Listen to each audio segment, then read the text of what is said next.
आता आम्ही आलो हम्पीमध्येच कृष्ण बाजार आणि कृष्ण मंदिराच्या जवळ. हे आहे कृष्ण मंदिराचं प्रवेशद्वार आणि समोर इथे जवळजवळ 500 मीटर अंतरावरती कृष्ण बाजार आहे. पूर्ण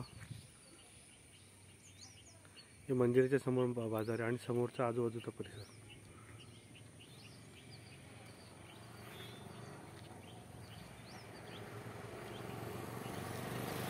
मंदिराच्या समोर साईडचं वॉल आहे.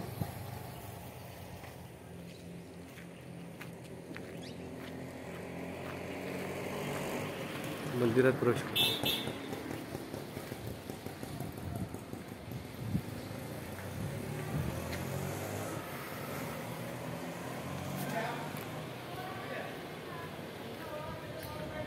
मंदिराचं मुख्य 40 फुटाचं समोरचंच गेट आहे. त्या गेटवरती पण सुलभ नक्षीकाम केलेलं आहे.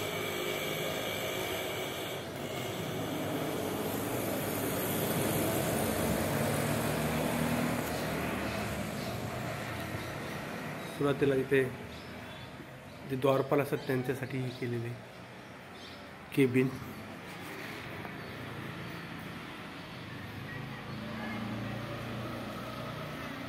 आता आतमध्ये आलोत.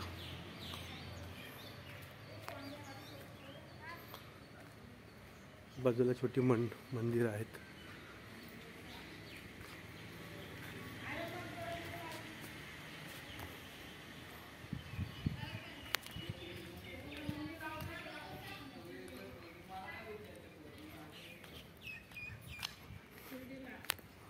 मंदिराच्या बाजूचं जे कंपाऊंड आहे त्याला लागूनच हे सगळे पिलर्स जे आजूबाजूला इतर व्यवस्थेसाठी केलेलं आहे. नंतर हे मुख्य कृष्ण मंदिराचा भाग आहे. हे सुद्धा जवळजवळ 250 फुटाच्या आसपास 250-300 फूट लांब आहे.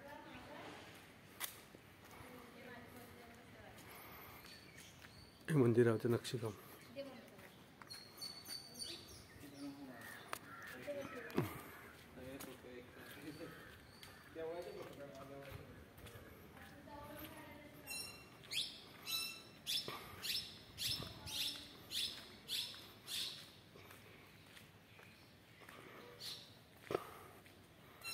कृष्णदेवरायांनी जेव्हा कलिंग साम्राज्याची विजय प्राप्त केला त्यावेळेस आणि इथे कृष्णाची मूर्ती स्थापना करण्याचे ठरले आणि त्यावेळेस हे 1510ला हे मंदिर बांधलं गेलं. थोडा बहुत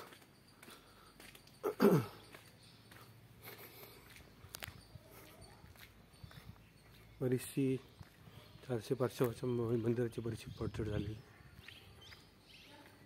तसं बघितलं या मंदिराचं एवढं काही मोगलांनी नुकसान केलेलं आहे.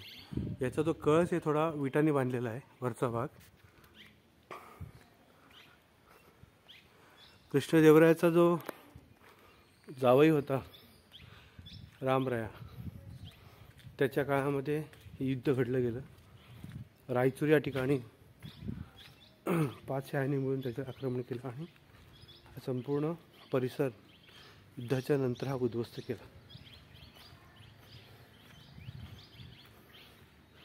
कृष्ण मंदिर आणि त्याचा आजूबाजूचा परिसर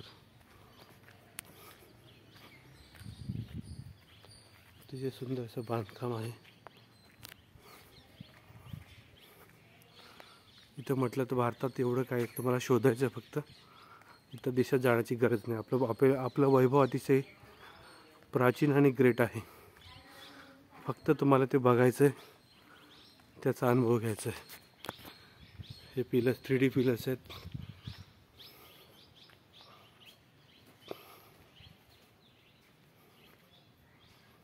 हे समोर प्रवेशद्वारासमोर